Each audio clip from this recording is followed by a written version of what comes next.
Our story on this Monday evening. Tune in tomorrow night at 7 o'clock as President Trump holds a campaign rally in Tampa. We'll bring that to you live and in full right here on The Story. And I will see you again tomorrow morning, bright and early, America's Newsroom, 9 a.m. till noon with Bill Hemmer. Thank you for joining us at Sandra Smith Fox. Tweet me your thoughts on the show. Tucker is up next.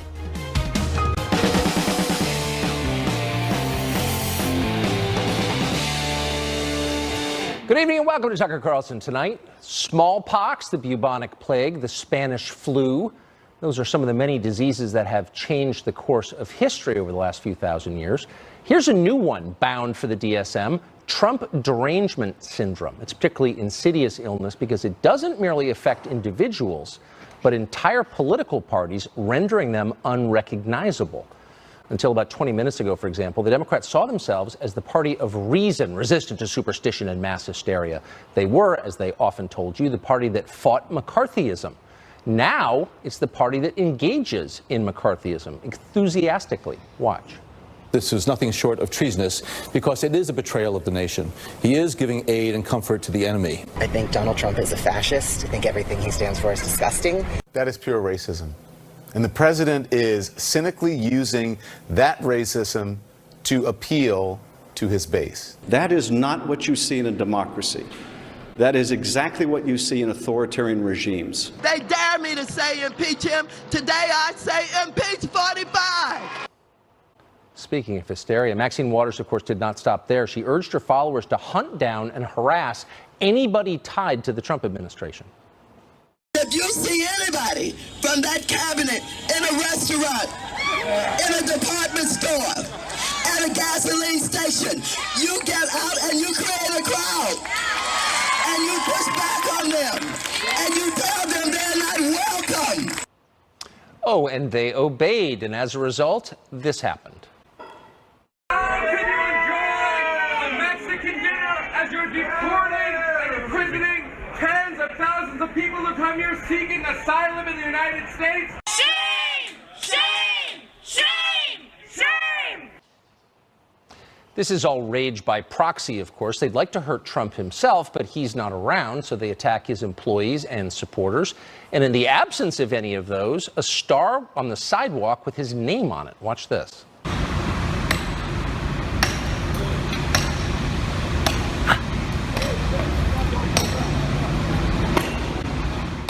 That's how it started, but smashing the Star did not cool the emotions of the Star Smashers. Now the Star is a venue for street fights. I don't give a what you gonna do? Get out of my face. We're deep in here. We're deep right here. Get out of my face. We're deep right here. Get out of my face. We're deep right here. Get out of my face.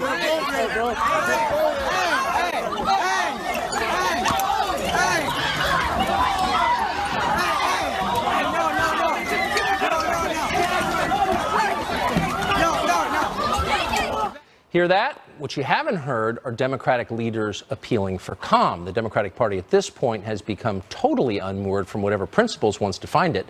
Under Franklin Roosevelt, Democrats championed working Americans and organized labor. They couldn't do that today. Too many union members are middle-aged white guys. Instead, their only remaining principle is hatred of the president. If Trump supports something, they're against it. If he's against it, they're huge fans, no matter what it is. Consider the events of the past few months. MS-13, for example, a deadly street gang that engages in sex trafficking, rape, drug smuggling, torture, murder with knives. MS-13 preys on poor people, mostly immigrants.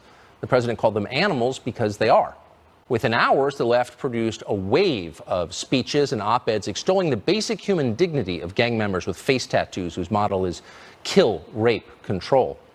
Once they embraced MS-13, the left decided that the law enforcement agency charged with arresting MS-13 must be bad, hence the now common demand that ICE be abolished so that immigration laws can never again be enforced. And then there's Stormy Daniels. Even on the far left, hardcore pornography was not considered an ideal career for your daughter. And then Daniels and her creepy cable-friendly lawyer emerged, and now Daniels is touted on the left as some sort of civil rights hero. When Rudy Giuliani doubted her credibility, he was blasted for impugning the respectability of women who have sex with strangers on camera for pay. Well, for years, the left was even more adamant than the right in demanding free speech for Americans, and good for them.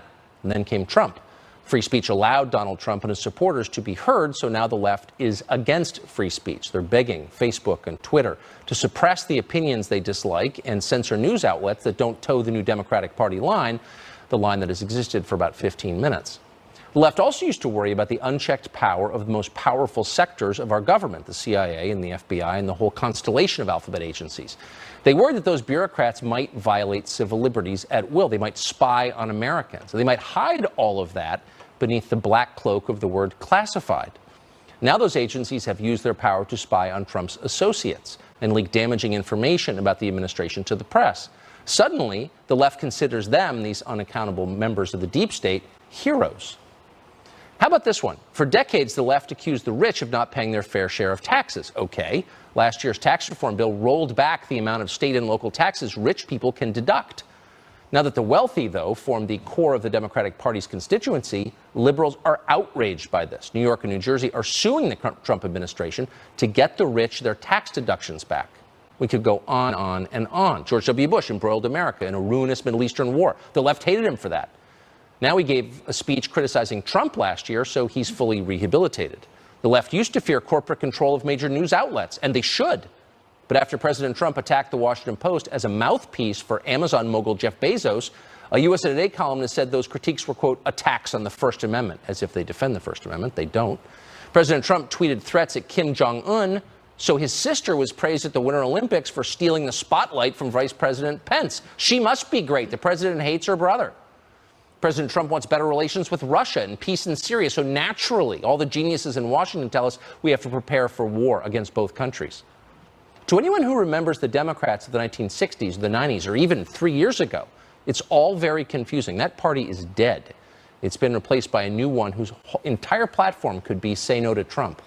This isn't politics anymore. It's the world's dumbest religion. Tammy Bruce is a New York radio host, and she joins us tonight. How easy is the left to control that the president, whatever he says they oppose, I mean, he could oppose something that 99% of Americans are against, and the Democratic Party would be for it. Yes, exactly. Great to be on set with you. Nice to see you, Tammy. Nice to see Thank you, too. Look, this is, in a way, it's kind of strange and funny.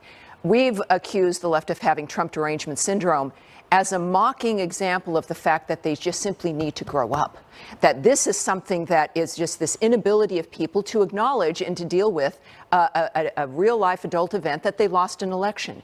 And now there's an effort to normalize being so damaged, if you will, by an external event that some U.S. psychiatrists now are saying they've got more patients with Trump anxiety disorder.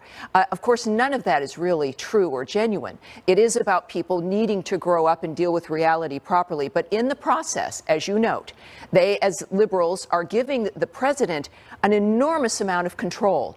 Their lives and every moment of how they react to him is based on what he says, what he does. They have they've acceded complete control to him. If they stepped back for a moment and just realized that they could have some influence, that they could work in a dynamic to get their policies, their narrative, their preferences passed, maybe they would have some success.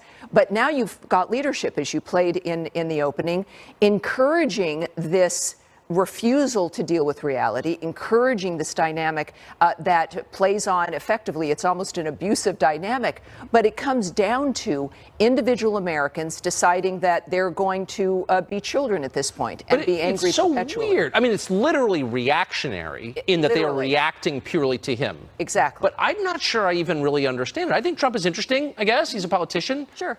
They find him the most fascinating person who's ever lived. There's nothing that Trump says or does that they don't obsess over. They're like stalkers. What about him drives them so bonkers? And especially since the things that he does has improved everyone's lives. There is no doubt about that. ISIS is dead. MS-13 is being dealt with. Everybody's got more money in their pocket. The job economy is at historic lows. The unemployment rate. There is no one who hasn't benefited from this, except, of course, ISIS and MS-13. What is it about him? That he's everything they thought couldn't exist. They had this idea. They were told certain things by their leadership of how it was going to be. And as a result, since everyone thought that it was going to be a certain way and they were promised certain things, Donald Trump represents the fact that the future may be isn't controlled by them, that there is a different thing that can happen, and they're being encouraged by Democratic leadership to see this in a personal way, in exclusively an emotional way, in the most extreme fashion, appealing to the fringe. I can tell you, and I've said this before, that maybe we're not as divided as they say we are, that a majority of Democrats also agree with the benefit that the president is bringing us. Democrats are walking away from the party, that there is this shift in what's happening, and Democrat leadership simply was not prepared for this, and they feel that harassment of people who don't think like them is the easiest and best thing to do. So they're failing, so they're hysterical. Literally. It's an amazing moment. Tammy Bruce, Yeah. great to see you. Thanks Thank you for very having much. me. Pleasure to be here. Richard Goodstein is a lawyer. He advised Hillary Clinton's presidential campaigns. He joins us tonight. Richard, I never thought I would see a moment where Democrats are angry because a Republican has raised taxes on the rich. I never thought that would happen. And it's a measure. I mean, if there's one sort of core idea in the Democratic Party, it's the rich don't pay enough. So here, the Trump tax bill makes them pay more in certain places on the East Coast, in New York and New Jersey, and they're suing him for it. How does that work exactly? Well, I think the core Democratic value is social and economic justice. And I think the feeling that most of these tax cuts went to corporations, and the evidence is pretty clear at this point. A, it's unpopular, the tax bill that passed. And B, it's not working. The wages are flat in this country. That's not what and in they're suing. manufacturing and others, it's down. But hold on, that's not what they're suing over. I mean, so Andrew Cuomo, who you'd have to think is one of the frontrunners for the Democratic nomination to 2020. He's not a minor figure in the Democratic Party. He's suing because Trump signed a bill that raises taxes on the rich, doesn't allow the deductions from the federal tax form on state taxes. And that only affects rich people. And he's outraged by that. Did you think that you would live to be old enough to see that? A standard bearer of progressive values angry that the rich are getting soaked? Seriously. Yeah. So the truth is that, again, what the tax bill did was go after blue state wealthy people, right? That's what it did. Invariably, it hits states like New York and New Jersey and California and others. States with high property taxes. But hold on. But the fact remains that Democrats are arguing that the rich pay too much in taxes in their state. I mean, maybe they do. I mean, whatever. I'm not a liberal, so I mean, I can kind of see the wisdom in that argument. But it suggests that whatever Trump is for, they're against. And that's not really a good way to chart your course as a political party, is it? I think that's actually a distortion. What Democrats, had they been in charge of Congress, would have passed legislation that would have indeed lowered tax rates for middle class and most wage earners, and probably would have either increased or kept current the rates for wealthy people. That's what Democrats would have done. Okay, instead. so Trump raised taxes on the rich and the Democrats are mad. Look, I mean, I'm not criticizing him for that. I get it. It's just you're not acknowledging how weird this moment is. Yeah, it's very I think weird. Overall, talk to your friends. You're in New York now. Go up and down Wall Street and ask them whether they're paying higher or lower taxes. I think the answer is, notwithstanding the state and local tax deduction issue, most of them got a huge tax benefit out of this bill. They're all Democratic voters, as you know. The rich vote Democrat now. Did you ever think you'd see a moment where the Democratic Party defended the dignity of hardcore pornography?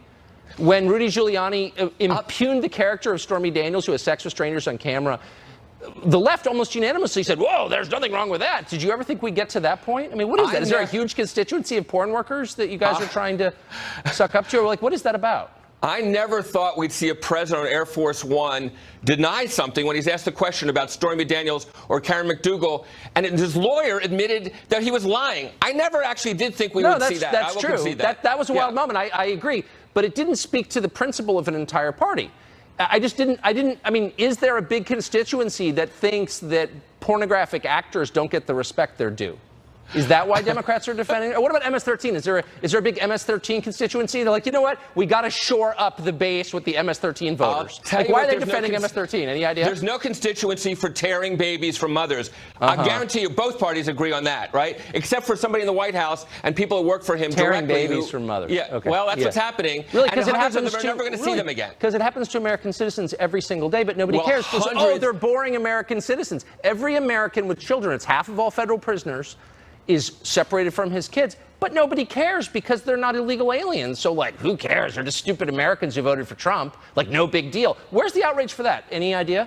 These people were getting traumatized in Central America. They come up looking for asylum. But Their what about kids are Utica? removed, and they will never What about see them Youngstown? again. Do we not care about those people? They're not getting traumatized because they're separated from their kids by force. Men with guns separate from their children. Nobody cares because they're Americans, dummies. Yeah. They voted for Trump, right? Well, I think people who go to jail, they've made choices that are different from the person trying to escape who persecution snuck into our in country Central America. illegally. They didn't make a choice by violating our immigration law. That was mandatory, I guess. Yeah, again, I think we're talking about two different things. We are talking about. I'm talking about We are. Americans. You're talking about foreigners who break our law. Well, I'm talking about people who have a, the U.S. used to be sympathetic to people like this, and we're not anymore. We should be sympathetic to Americans, I would say. Richard, great to see you. Thank you very much. Thank you.